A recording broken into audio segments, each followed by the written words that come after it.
ನಾನು ಗುರ್ತಿಸ್ಕೊಂಡು ಬಂದ್ಮೇಲೆ ಆವಾಗ ನಾನು 4 ಗುಂಟೆಗೆ ಸಾಲ ಮಾಡಿದೆ. 4 ಗುಂಟೆ ಜಮೀನಕ ನಮ್ಮ ಅಪ್ಪನ ಸಿಲ್ದಿರಂದ್ರೆ 4 ಗುಂಟೆ ಜಾಗಕ್ಕ ಸಾಲ ಮಾಡಿದೆ. ಸಾಲ ಮಾಡಿದಾದ್ಮೇಲೆ ಅದು ಒಂದು 3 ಲಕ್ಷ ತಗೊಂಡಿದ್ದೆ, ತೀರಿಸ್ಬಿಟ್ಟೆ. ಆಮೇಲೆ ಬ್ಯಾಂಕ್ನವ್ರು ಏನ್ ಹೇಳಿದ್ರು ಅಂದ್ರೆ, ಒಬ್ಬ ಮ್ಯಾನೇಜರ್ ಚೆನ್ನಾಗಿ ನಮ್ಗ ಗೈಡೆನ್ಸ್ ಕೊಟ್ರು. ಮರಿಯಣ್ಣವ್ರೆ ಇದೇ ತರ ಸಾಲ ತಗೋಬೇಕು, ಇದೇ ತರ ತೀರಿಸಬೇಕು, ಆಮೇಲೆ ಇಷ್ಟು ಸಾಲ ತಗೊಂಡ್ರೆ ಈ ಸಾರಿ ತೀರಿಸ್ಬಿಟ್ರೆ ಇನ್ನ ಡಬಲ್ ಕೊಡ್ತೀವಿ, ತ್ರಿಬಲ್ ಕೊಡ್ತೀವಿ ಅನ್ನೋ ಇದೆಲ್ಲ ಮಾಹಿತಿ ನಮ್ಗೆ ಕೊಟ್ರು. ನಾನು ಅದೇ ತರ ತಗೊಂಡಿದ್ದು, ತೀರಿಸಿದ್ ಎಲ್ಲ ಮಾಡಿದಾದ್ಮೇಲೆ ನಮ್ಗ ಒಂದಕ್ಕ 4 ಹೊಸ ಹೆಚ್ಚು ಬಂದು ಹೆಚ್ಚು ಬಂದ ಮೇಲೆ ನಾನು ಸ್ವಲ್ಪ ಮಟ್ಟಕ್ಕೆ ಬೆಳ್ಕೊಂಡು ಇವತ್ತು ಇಷ್ಟೊಂದು ಹೊಲ ಮಾಡಿ ನಾನು 2 ಮಕ್ಕಳು ಸಾಕಿ ವಿದ್ಯಾಭ್ಯಾಸ ಮಾಡಿ ನಾನೇನು ಇವತ್ತು ನಮ್ಮ ಮನೆ ಹೆಂಡತಿಕ ನಾನು ಹೆಂಡತಿ ನನ್ನ ಮದುವೆ ಆದಾಗ ನನಗೆ ಕಾಸುಗಳು ಇರಲಿಲ್ಲ ಸರ್. ನನ್ನ ಗಂಟಗಾನಹಳ್ಳಿ ಮರಿಯಣ್ಣ ಅಂತ, ದೊಡ್ಡಬಳ್ಳಾಪುರ ತಾಲೂಕು ತುಬಗೆರೆ ಹೋಬಳಿ ಗಂಟಗಾನಹಳ್ಳಿ ಮರಿಯಣ್ಣ ಅಂತ. ನೋಡಿ ಸರ್, ನಾವು ನಮ್ಮಪ್ಪ ಕಾಲದಲ್ಲಿ ನಮ್ಗೆ ತಿನ್ನಕ್ಕೆ ಇಟ್ಟಿರಲಿಲ್ಲ. ಸ್ಕೂಲ್ ಕಳಿಸ್ಬೇಕಾದ್ರೆ ನಮ್ಮ ತಾಯಿ ತಂದೆ ಬಟ್ಟೆ ಇರಲಿಲ್ಲ. ಪುಸ್ತಕ ಒಂದು ಎಕ್ಸಸೈಜು 200 ಪೇಜಿದ್ದು 4 ಕಾಣಿ, ಅದು ಒಂದು ಎಕ್ಸಸೈಜು. ಅದು ಒಂದೇ ಎಕ್ಸಸೈಜು ಒಂದು ವರ್ಷ ಎಲ್ಲ ಬರೀಬೇಕಾಯ್ತು. ಅದಕ್ಕಾಗಿ ನಾನು ನಮ್ಮ ಮನೆಯಲ್ಲೇ ಅಲ್ಲಿ ಸ್ಕೂಲ್ಗೆ ಹೋದರೆ ಅದಿಲ್ಲ ಇದಿಲ್ಲ ಅಂತ ಹೊಡಿತಾಯಿದ್ರು. ಬಿಟ್ಬಿಟ್ಟೆ ಸರ್, ನಾನು ಈ ಸ್ಕೂಲ್ಗೆ ಹೋಗಲಿಲ್ಲ. 6ನೇ ಕ್ಲಾಸ್ ಓದಿ ಬಿಟ್ಬಿಟ್ಟೆ. ನಮ್ಮ ಮನೇಲಿ ಎಷ್ಟು ಹಿಡ್ಕೊಂಡು ಹೊಡೆದ್ರು, ಇಲ್ಲ ನಾನು ಹೋಗಲ್ಲ, ನನಗೆ ಹೊಡಿತಾರೆ, ಬಟ್ಟೆ ಇಲ್ಲ ಪುಸ್ತಕ ಇಲ್ಲ ಅಂತ ಹೇಳ್ಬಿಟ್ಟು ನಾನು ಬಿಟ್ಬಿಟ್ಟೆ ಸರ್, ನಾನು ಹೋಗ್ದಿರ. ಆಮೇಲೆ ನಂತರ ಏನಾಯಿತು ಅಂದರೆ, ಏನು ಕೆಲಸ ಮಾಡ್ತೀಯ ಅಂತ ಕೇಳಿದ್ರು. ನಾನು MMSc ಅಂತಂದೆ ಸರ್, ನನಗೆ ಗೊತ್ತಿಲ್ಲ. ಆಮೇಲೆ ಇದು ಯಾರೋ ಒಬ್ಬ ನಮ್ಮೂರಲ್ಲಿ ಮಾಸ್ಟ್ರ್ ಇದ್ದರು, ಅವ್ರನ್ನ ಕೇಳಿದೆ, ಸರ್ ನನಗೇನಾನ ಎಲ್ಲನೋ ಒಂದು ಕೆಲಸ ಕೊಡ್ಬೇಕಲ್ಲ ಸರ್, ನಾನು ಹೊರಟೋಗ್ಬಿಡ್ತೀನಿ, ಊರಾಗ ಇರೋದಿಲ್ಲ, ನಮ್ಮ ತಂದೆ ತಾಯಿ ಹೊಡಿತಾರೆ, ಅಲ್ಲಿ ನೋಡೋರಿ ಮಾಸ್ಟ್ರು ಹೊಡಿತಾರೆ ಅಂತ ಅಂದೆ. ಆ ಮಾಸ್ಟ್ರು ನಮ್ಮೂರ ಇದರಲ್ಲಿ ಕೆಲಸದಾಗಿದ್ದರು, ಮಾಸ್ಟ್ರ್ ಕೆಲಸದಲ್ಲಿ. ಆಮೇಲೆ ಈ ಮರಿಯಣ್ಣ ಬಾರ ನಾನು ಒಂದು ಹೇಳ್ತೀನಿ ಅಂತ ಹೇಳ್ಬಿಟ್ಟು ಪೊಲೀಸ್ ಕೆಲಸಕ್ಕೆ ಬರೆದ್ಬಿಟ್ಟು ಪೊಲೀಸ್ ಕೆಲಸಕ್ಕೆ ಹಾಕ್ಬಿಟ್ರು. ಅವಾಗ TC ತಗೊಂಡು ಮನೆ ಮಡಗಿದ್ದೆ. ಆವಾಗ ನಮ್ಮ ತಂದೆ ತಾಯಿ ಏನು ಮಾಡಿದ್ರು ಅಂದರೆ, ಪೊಲೀಸ್ ಕೆಲಸ ಆರ್ಡ್ರ್ ಬಂತು, ಅವ್ರ ಮೇಲೆ ಜಗಳಕ್ಕೆ ಹೋಗ್ಬಿಟ್ರು. ಏನಂತ, ನನ್ನ ಮಗನ್ನ ಎಣ ಕಾಯಕ್ಕೆ ಪೊಲೀಸ್ ಕೆಲಸ ಕೊಡಿಸಿದ್ಯಾ ಹೋಗಿ ಅಂತೇಳಿ ಜಗಳ ಮಾಡಿಬಿಟ್ರು. ಅವರು ನಿಮ್ಮಪ್ಪ ನಿಮ್ಮಮ್ಮ ನನ್ನ ಗಲಾಟೆ ಮಾಡ್ತಾರಪ್ಪ ನಿಮ್ಮ ಅಣ್ಣವರು, ನಾನು ಬರಲ್ಲ ಅಂದ್ಬಿಟ್ರು. ಆಮೇಲೆ ಇಂಟ್ರ್ಯೂ ಬಂತು, ಎಲ್ಲ ಮಾಡ್ತು. ಆಮೇಲೆ ಕೆಲ್ಸಕ್ಕೆ ಹೋಗೋ ಟೈಮ್ನಾಗ, ಸರ್ ಬನ್ನಿ ಸರ್ ಓದ್ತೀನಿ ಸರ್, ಕರ್ಕೊಂಡೋಗಿ ಬನ್ನಿ ಸರ್, ನನಗೆ ಗೊತ್ತಿಲ್ಲ ಎಲ್ಲಿ ಅಂದ್ರೂ ಅವರು ನನ್ನ ರೆಸ್ಪಾನ್ಸ್ ಮಾಡಲಿಲ್ಲ. ಏನು ನಿಮ್ಮ ಅಪ್ಪ ನಿಮ್ಮಮ್ಮ ನಿಮ್ಮ ಅಣ್ಣವರು ಹೊಡಿತಾರೆ, ನಾನು ಬರಲ್ಲ ಅಂದ್ಬಿಟ್ರು. ಅಲ್ಲಿಗೆ ನಿಂತೋಗ್ಬಿಡ್ತು ನಂದ. ಅಲ್ಲಿಗೆ ನಿಂತೋದ್ಮೇಲೆ ಏನು ಮಾಡಿದೆ, ಏನೇನೋ ಟ್ರೈ ಮಾಡಿದೆ, ಎಲ್ಲೆಲ್ಲೋ ಮಾಡಿದೆ. ಆಮೇಲೆ ಏನು ಮಾಡಿದ್ರು ನನಗೆ ವರ್ಕೌಟ್ ಆಗಲಿಲ್ಲ, ಯಾರೂ ನನ್ನ ನೆರವಿಗೆ ಬರಲಿಲ್ಲ. ಏನು ನಾನು ಅದು ಮಾಡಬೇಕು, ನಾನು ಇದು ಮಾಡಬೇಕು, ಇಲ್ಲ ಒಂದು ಸಾಲ ತಗೊಬೇಕು, ಒಂದು ಸೌಲಭ್ಯ ತಗೊಬೇಕು ಅಂತಂದರೆ ಯಾರೂ ಸಾಲ ಕೊಡ್ಸೋರು ಇರಲ್ಲ, ನನಗೆ ಅಷ್ಟೊಂದು ನಾಲೆಜ್ ಇರಲ್ಲ. ಯಾವ ಬ್ಯಾಂಕ್ಗೆ ಹೋದ್ರೂ ನಾನು ದಿಗ್ಲು ಭಯ. ಆಮೇಲೆ ಏನು ಮಾಡಿದೆ ಅಂದರೆ, ನಮ್ಮೂರಲ್ಲಿ VSSN ಸೊಸೈಟಿ ಅಂತ ಇತ್ತು, ಆ ಸೊಸೈಟಿ ಒಳಗೆ ಸಾಲ ಮಾಡಿದಾಗ ಎಷ್ಟು ಮಾಡಿದ್ದು, 1,000 ರೂಪಾಯಿ ಸಾಲ ಮಾಡಿದ್ಕ ಅದು ತೀರ್ಸೋಕ್ಕಾಗಲಿಲ್ಲ ನಮ್ಮ ತಂದೆ ನಮ್ಮ ತಾಯಿ ಕೈಲಿ. ಆವಾಗ ಅವರು ಮನೆ ಜಪ್ತಿ ಮಾಡಿದ್ರು. ಜಪ್ತಿ ಮಾಡಿದಾಗ ಆವಾಗ ಸ್ವಲ್ಪ ನಾನು ಧೈರ್ಯ ಬಂದಿತ್ತು. ಆ ಊರು ಸೆಕ್ರೆಟ್ರಿ ಏನು ಮಾಡ್ದ, ಬ್ಯಾಂಕ್ನವ್ರನ್ನ ನಮ್ಮ ಮನೆಗೆ ದರೋಡಿ ಮಾಡೋಕ್ಕೆ ಬಿಟ್ಬಿಟ್ಟಿದ್ದು. ಈಚೆ ಕಡೆ ಒಂದು ಸಂಧಿ ಒಳಗೆ ನಿಂತ್ಕೊಂಡು ನೋಡ್ತಾ ಇದ್ದ. ನಾವು ಕಾನೆ ಒಳಗೆ ನೀರು ಎತ್ತಿಬಿಟ್ಟು ಕಬ್ಬಿನ ತೋಟಕ್ಕೆ ಬರ್ತಾಯಿದ್ರಿ ಬಿಸಿಲಲ್ಲಿ. ಯಾಕೆ ಈ ಅಪ್ಪ ಹಿಂಗೆ ನೋಡ್ತಾನೆ ಅಂತ ಹೇಳ್ಬಿಟ್ಟು ಬಂದು ನೋಡೋದನ್ನು. ಆಮೇಲೆ ಮನೆಯಲ್ಲಿ ಜೋಳ ಕಾಳು ತಟ್ಟೆ ಪುಟ್ಟೆ ಸೆಂಬುಗಳೆಲ್ಲ ಎತ್ತಿ ಇಸ್ಕಿಕ್ಕಿದ್ರು. ಅವು ಯಾಕೆ ಅಂತ ಕೇಳೋದು ಹಿಂಗಂತಂದರು. ಮತ್ತು ಹೆಂಗಾದ್ರೆ ಇವೆಲ್ಲ ಎತ್ತಿ ಇಸ್ಕಿಕ್ಕಿದ್ರಿ, ನಮ್ಗೆ ಅವಮಾನ ಆಗ್ಬಿಟ್ಟೈತೆ.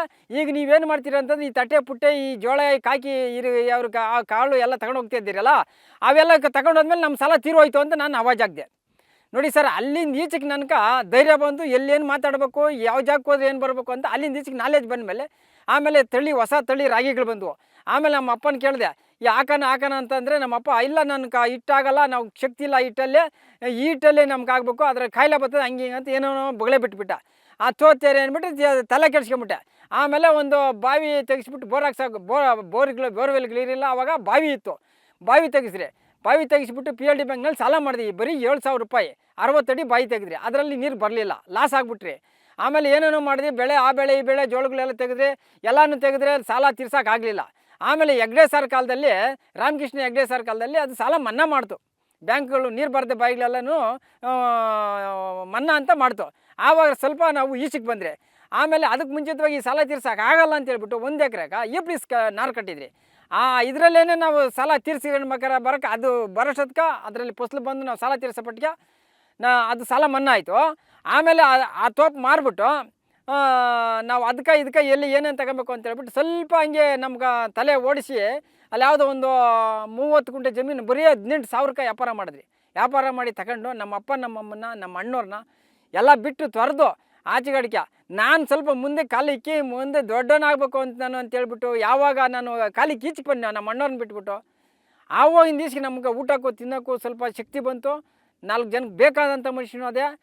ಈಗಲೂ 10 ಜನಕ್ಕೆ ಊರಲ್ಲಿ ಇನ್ನು ಇಂಥ ಮುರೇಣ್ ತಕ್ಕ ಹೋದರೆ ಇಂಥ ಕೆಲಸ ಆಗ್ತದೆ ಅಂತ ಬರ್ತಾರೆ. ಅಲ್ಲಿಂದ ಈಚೆ ನಾನು 100 ಜನಕ್ಕೆ ಗುರುತಿಸ್ಕೊಂಡಿದ್ದೀನಿ. ಅಲ್ಲಿಂದ ಈಚೆಕಡೆಗೆ ಇನ್ನೂ ಜಾಸ್ತಿ ಬಲ ಬರಬೇಕು ಅಂತಂದರೆ ರೈತ ಸಂಘಕ್ಕೆ ಅಟೆಂಡ್ ಆದೆ ನಂಜುಂಡಸ್ವಾಮಿ ಕಾಲದಾಗ. ಆವಾಗ ನಂಜುಂಡಸ್ವಾಮಿ ಕಾಲದಾಗ ನಾನು ರೈತ ಸಂಘಕ್ಕೆ ಅಟೆಂಡ್ ಆದಮೇಲೆ ಎಲ್ಲ ನಾಲೆಜ್ ಬಂದ್ಬಿಡ್ತು. ಯಾವ ಬ್ಯಾಂಕ್ ಹೋಗಿ ಸಾಲ ತೆಗಿಬೇಕು, ಯಾವ ಸೊಸೈಟಿಗೆ ಹೋಗಿ ಸಾಲ ತೆಗಿಬೇಕು, ಯಾವ ಕೃಷಿ ಇಲಾಖೆ ಒಳಗೆ ಏನು ಸೌಲಭ್ಯ ಇದೆ ಗೌರ್ಮೆಂಟ್ದು, ಯಾವ ತೋಟಗಾರಿಕೆ ಒಳಗೆ ಸೌಲಭ್ಯ ಇದೆ ಅಂತ ನಾಲೆಜ್ ಬಂದಿದ್ದು ಆದಮೇಲೆ ನಾನು ಎಲ್ಲ ಕಡೆ ಹೋಗಿ ಎಲ್ಲ ಪಡ್ಕೊಂಡೆ ಸಹಾಯ. ಆಮೇಲೆ ಈಗಲೂ ನಮ್ಮ ಅಣ್ಣ ನಮ್ಮ ಅಪ್ಪನ ಆಸ್ತಿನ ಈಗೂ ನಮ್ಮ ಅಣ್ಣ ಅಂದ್ರೆ ನನಗೆ ಕೊಡಲಿಲ್ಲ. ನಾನು ಸ್ವಂತ ದುಡ್ದು ಆ ಕಾರ್ಪೊರೇಷನ್ ಬ್ಯಾಂಕ್ನಲ್ಲಿ ಬರೀ 4 ಗುಂಟೆಗೆ 3 ಲಕ್ಷ ರೂಪಾಯಿ ಸಾಲ ತಗೊಂಡು ಹಸುಗಳು ಕಟ್ಕೊಂಡು ದೊಡ್ಡವನಾಗಿ ಇವತ್ತು 7 ಎಕರೆ 7.5 ಎಕರೆ 8 ಎಕರೆ ಆಗಷ್ಟು ಹೊಲ ನಾನು ಮಾಡಿ ನಾನು ಮುಂದಕ್ಕೆ ಬಂದೆ. ಆಮೇಲೆ ನಮ್ಗೆ ಯಾವ ರಾಗಿ ಬಿತ್ತನೆ ಹಾಕಬೇಕು, ಯಾವ ರಾಗಿ ತಳಿ ಹಾಕಬೇಕು, ಇಳ್ದು ಬರೋಕ್ಕಂತ ಅಲ್ಲಿಗೂ ಇನ್ನೂ ಸರಿಯಾಗಿ ಗೊತ್ತಿರಲಿಲ್ಲ. ಈ ನಮ್ಮ ಆಡನಹಳ್ಳಿ KVK ಒಳಗೆ ನಾರಾಯಣಗೌಡರು ಸರ್ ಅಂತ ಬಂದರು. ಅವರು ಹಿಂಗೆ ನಾವು ಬಂದಂಗೆ ಇಲ್ಲಿ ಹಿಂಗೆ ಬಂದು ಅದು ಕೊಡ್ತೀವಿ ಇದು ಕೊಡ್ತೀವಿ, ರಾಗಿ ಕೊಡ್ತೀವಿ, ಜೋಳ ಕೊಡ್ತೀವಿ, ತೊಗರಿ ಕೊಡ್ತೀವಿ, ಹಂಗೆ ಮಾಡಿರಿ ಹಿಂಗೆ ಮಾಡಿರಿ ಅಂತ ಹೇಳಕ್ಕೆ ಬಂದರು. ಅಲ್ಲಿಗೆ ಯಾರೋ ನಮ್ಮ ಸ್ನೇಹಿತರೊಂದಿಬ್ಬರು ಓದ್ತಾಯಿದ್ರು. ಈ ಥರ ಐತೆ ಅಲ್ಲಿಗೆ ಬರೋ ನೀನು ಮಾಹಿತಿ ತಗೊಳ್ಳಿ ಅಂತ ಕೇಳಿದೆ. ಹೋಗಪ್ಪ ನಾನು ಹೆಂಗೆ ಬರಲೆ ಅಂತ ಹೇಳ್ಬಿಟ್ಟು ನೆಗ್ಲೆಕ್ಟ್ ಮಾಡಿಬಿಟ್ಟೆ. ನಾನು 1-2 ತಿಂಗಳು ಹೋಗಲಿಲ್ಲ. ಆಮೇಲೆ ತಿರ್ಗಿ ನಾನೇ ಇನ್ನೊಂದು ದಿವಸ ಮೀಟಿಂಗ್ ಇತ್ತು, ಹೋದೆ. ಹೋಗಿ ಎಲ್ಲ ಮಾಹಿತಿ ತಗೊಂಡೆ. ಈ ತೊಗರಿ ಹಾಕ್ಬೇಕು ಇಂಥ ಕಾಲದಾಗ, ರಾಗಿ ಹಾಕ್ಬೇಕು ಇಂಥ ಕಾಲದಾಗ, ಇಂಥ ರಾಗಿ ಹಾಕ್ಬೇಕು ಇಳುವರಿ ಬತ್ತ, ಅಂಥ ರಾಗಿ ಹಾಕ್ಬೇಕು ಇಳುವರಿ ಬತ್ತ ಅಂತ ಎಲ್ಲ ಮಾಹಿತಿ ಕೊಟ್ಟರು.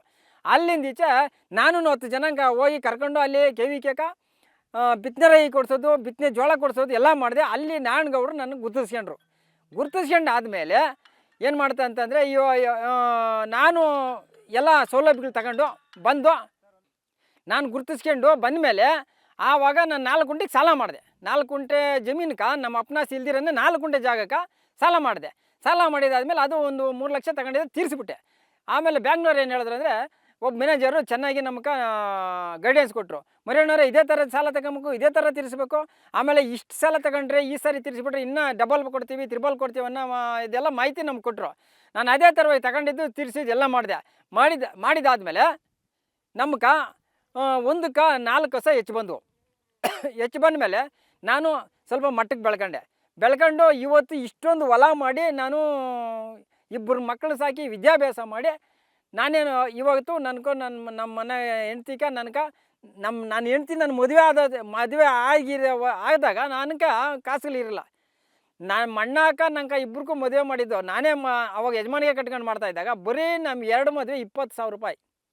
ಬರೀ 20,000 ರೂಪಾಯಿಗೆ 2 ಮದುವೆ ಮಾಡಿದ್ದೀನಿ ಸರ್. ನಮ್ಮ ಮನೆಯಲ್ಲೇ ರಾಗಿ, ನಮ್ಮ ಮನೆಯಲ್ಲೇ ನಿಲ್ಲು ಎಲ್ಲ ಬೆಳೆದಿದ್ರಿ. ಮುದ್ದೆ ಕಾಳು ಸಾರು ಇಷ್ಟು ಮಾಡಿ. ಅದೇ ಇಲ್ಲಿ ನಮ್ಮ ಒಬ್ಬರು ರಾಜಕೀಯದವರು ರಾಮಾಂಜನಪ್ಪ ಅಂತ ಇದ್ದ. ನಾವು ಬೇರೆ ಊಟ ಮಾಡ್ಸೋಣ ಅಂತ ಮಾತಾಡ್ಕೊಂಡಿದ್ದೆವು. ಅವ್ರಿಗೆ ಲಗ್ನಪತ್ರಿಕೆ ತಗೊಂಡು ಕೊಟ್ಟಾಗ ಏನಂತಂದರೆ ಅವ್ರು ದೊಡ್ಡ ಮನುಷ್ಯ ಕುರುಗೆರೆ ರಾಮಂಜನಪ್ಪ ಅಂತ. ಅಡುಗೆ ಏನು ಮಾಡಿಸ್ತೀಯ ಅಂದ. ಅಣ್ಣ ಏನೋ ಮಾಡ್ಸೋಣ ಬಾಣ ಬಡವ್ರದು ಊಟ ಅಂತಂದೆ. ಮುದ್ದೆ ಕಾಳು ಸಾರು ಮಾಡಿದ್ರೆ ನಾನು ನಿಮ್ಮ ಮದುವೆಗೆ ಬರ್ತೀನಿ ಅಂದ. ಆಯ್ತು ಬಾಣ ನೀನು ಹೇಳಿದ್ಮಾಗ ಮುದ್ದೆ ಕಾಳು ಸಾರೇ ಮಾಡಿಸ್ತೀನಿ ಅಂದೆ. ಮಾಡಿಸಿದ್ದೆ. ಬಂದು ಉಂಡ್ಬಿಟ್ಟು ಊಟ ಮಾಡಿಬಿಟ್ಟು ಫಸ್ಟ್ ಕ್ಲಾಸ್ ಆಗೋದು ಮರಿ ಏನೋ ಒಳ್ಳೆ ಊಟ ಮಾಡಿಸಿದ್ಯಾ ಅಂದರು. ಬರೀ 20,000ಕ್ಕೆ 2 ಮದುವೆ ಮಾಡಿದ್ದೀನಿ ಸರ್. ಆ ಕಾಲದಿಂದ ನಾನು ಬೆಳೆದು ಇವತ್ತಿಗೆ ದೇವರು ಏನೋ ನನ್ನ ಆ ಮಟ್ಟಕ್ಕೆ ತಗೊಂಡೋಗವನೇ. ಸ್ವಲ್ಪ ನೆಮ್ಮದಿಯಾಗಿದ್ದೀನಿ. 2 ಮಕ್ಕಳು ಮದುವೆ ಮಾಡಿದೆ. ಒಬ್ಬ ಮದುವೆ ಮಾಡಿದ್ದೀನಿ, ಇನ್ನೊಬ್ಬನವನೇ. ನಮ್ಗೆ ಇವತ್ತು ಊರಲ್ಲಿ ಯಾರನ್ನ ಬಂದರೆ ನನಗೆ ಇಂಥ ಕಷ್ಟ ಅಂತಂದರೆ ಅವ್ರನ್ನ ಕರ್ಕೊಂಡು ಏನಪ್ಪ ನಿಂಗೆ ಅಂತ ಕಷ್ಟ ಅಂತಂದರೆ, ಇಂಥ ಸಾಲ ಬೇಕಪ್ಪ ನನಗೆ ಇಷ್ಟು ಕಷ್ಟ ಐತೆ ಅಂದರೆ, ಬಾಪ ತಗೊಂಡೋಗಿ ಕರ್ಕೊಂಡೋಗಿ ಮ್ಯಾನೇಜರ್ ಹತ್ರ ಇಂಥ ಜಮೀನು ಐತೆ ಬಾಪ ಸಾಲ ಅಲ್ಲಿ ಇಕ್ಕಿ ಸಾಲ ಕೊಡಿಸ್ತೀನಿ ಬಾ ಅಂತ ಕರ್ಕೊಂಡೋದ್ರೆ ಒಂದು 20-30 ಜನಕ್ಕೆ ಸಾಲ ಕೊಡಿಸಿದ್ದೀನಿ. ಆ ಗ್ಯಾಸ್ಗಳು ಬಂದು ಫಸ್ಟ್ನಲ್ಲಿ ಆ ಕಾಲದಲ್ಲಿ ನಾವು ನಮ್ಮ ಸಂಘಕ್ಕೆ ಒಂದಿಷ್ಟು ಅಂತ ಗ್ಯಾಸ್ ಕೊಡ್ತಾಯಿದ್ರು. ಆ ಸಂಘದಲ್ಲಿ ಅವ್ರಿಗೆ ನಮ್ಮೂರಾಗ 80 ಗ್ಯಾಸ್ ಕೊಡಿಸಿದ್ದೀನಿ. ಏನು 3,000 ರೂಪಾಯಿ ಒಂದು ಗ್ಯಾಸು ಸಿಲಿಂಡ್ರಿ. ಆ ಒಬ್ಬ ಹುಡುಗಿ ಬಂದ್ಲು. ನಾನು ದೊಡ್ಡಬಳ್ಳಾಪುರ ಕಡೆ ಹೋಗ್ತಾಯಿದ್ರೆ ಅಡ್ಡ ಬಂದ್ಲು, ಅಚ್ಚಕ್ರು ಹುಡುಗಿ. ಯಾಕಮ್ಮ ಅಂದೆ. ಅಣ್ಣ ನಾನು ತರಗಾಗ ಅಡುಗೆ ಮಾಡಿಬಿಟ್ಟು ಉಂಡ್ಬಿಟ್ಟು ಫ್ಯಾಕ್ಟ್ರಿಗೆ ಹೋಗೋಕೆ ಲೇಟ್ ಆಗ್ತದೆ ಅಣ್ಣ, ನೀನು ಗ್ಯಾಸ್ ಕೊಡಿಸ್ತೀನಿ ಅಂತ ಗ್ಯಾಸ್ ಕೊಡ್ಸೋಣ ಅಂದ್ಲು. ಗ್ಯಾಸ್ ಕೊಡಿಸ್ತೀನಿ ಬಾಮ್ಮ ಅಂತೇಳಿ ಕರ್ಕೊಂಡೋಗಿ ನಾನೇ ಕಾಸು ಖರ್ಚು ಮಾಡಿಬಿಟ್ಟು ಗ್ಯಾಸ್ ಕೊಡಿಸಿದೆ. ಗ್ಯಾಸ್ ಕೊಡಿದ್ರೆ ಇವತ್ತು ಮಕ್ಕ ನೋಡಿದ್ರೆ ಆ ಹುಡುಗಿ ಏನಂತ ಹೇಳಿದ್ರೆ, ಅಣ್ಣ ನೀನು ಗ್ಯಾಸ್ ಕೊಡಿಸಿದೆ ಅಣ್ಣ, ಒಂದು ಎಲೆಕ್ಷನ್ನಾಗಿ ಇನ್ನೊಂದ್ರೆ ಎಲ್ಲಿಗನ ಹೋಗಲಿ ಅವ್ನ ಮನೆ ತಕ ಹಂಗಂತಾಳೆ. ಇನ್ನೂ ಆ ಹುಡುಗಿ ನನಗೆ 200 ರೂಪಾಯಿ ಬಾಕಿ ಇದ್ದಾರಲು. ನಾನು ಕೇಳಿದೆ, ಮೊನ್ನೆನೂ ಕೇಳಿದೆ. 7-8 ವರ್ಷ ಆಗಿದೆ, ನೀನು ಇನ್ನೂ 200 ಕೇಳ್ತೀಯ ಅಂದ್ಲು. ಆಯ್ತಮ್ಮ ನೀನು ಚೆನ್ನಾಗಿರೋಗಮ್ಮ, ನಂಗೆ ಬೇಡ ಅಂತ ಹೇಳ್ಬಿಟ್ಟು ಇದು ಮಾಡಿದ್ದೀನಿ. ಇದು ಏನು ಕ್ರಾಪ್ ಲೋನ್ ಒಂದು 7 ಜನ ಕೊಡ್ಸಿರಿ, 2 ಲಕ್ಷ 2.5 ಲಕ್ಷ 3 ಲಕ್ಷ ಗಂಟ ನಾನು ಸಾಲ ಕೊಡ್ಸಿದ್ದೀನಿ ಸರ್. ನನಗೆ ದೇವರು ಆ ನಾರಾಯಣಗೌಡರು ಸರ್ ಅನ್ನೋರು ಎಲ್ಲ ವಿದ್ಯಾಭ್ಯಾಸ ಕಲಿಸ್ಕೊಟ್ರು. ನಂಗೆ ಇಂಥದ್ದು ಮಾಡು, ಇಂಥದ್ದು ಬಿಡು, ಈ ಥರ ಹೋಗು ದಾರಿಯಿಂದೆ ನಿನ್ಗೆ ಒಳ್ಳೇದಾತ ಅಂತ ಯಾವಾಗ ನನಗೆ ಜ್ಞಾನೋದಯ ಕೊಟ್ಟರು ಆವಾಗಿನ ದಿವ್ಸಕ್ಕೆ ನಾನು ಎಲ್ಲ ತಿಳುವಳಿಕೆ ಬಂದು ನಾನು ಈ ಮಟ್ಟಕ್ಕೆ ಬಂದು ನಾನು ಇವಾಗ ನಿಂತಿದ್ದೀನಿ ಸರ್. ಸರ್ ಇವಾಗ ರಾಗಿ ಹಾಕಿದ್ದೀರಿ, ಅದರೊಳಗಡೆ ಅವರೆಕಾಳು ಜೋಳ ಹಾಕಿದ್ದೀರಿ. ಜೋಳದ ತೆನೆ ಎಲ್ಲನೂ ಕಡ್ಡಿ ಎಲ್ಲನೂ ಹಸುಗಳ್ಗೆ ಆಗ್ತದೆ. ಆ ರಾಗಿ ಅವರೆಕಾಳನ್ನ ಏನೋ ಅಷ್ಟೋ ಇಷ್ಟೋ ಆಗ್ತವೆ, ನಮ್ಮ ಮನ್ಯಾಗ ಉಪಯೋಗಿಸ್ಕೊಂತೀರಿ. ಮತ್ತು ಮನೆಗೆ ಉಪಯೋಗಿಸ್ಕೊಂಡು ಮಿಕ್ಕವು ನಾವು ಮುಂದಕ್ಕೆ ನೆಕ್ಸ್ಟ್ ಬಿತ್ತನೆಗೆ ಅದಕ್ಕೆ ಇದಕ್ಕೆ ಬೇಕಲ್ಲ, ಅದಕ್ಕೆ ಮಾಡ್ಕೊತೀವಿ.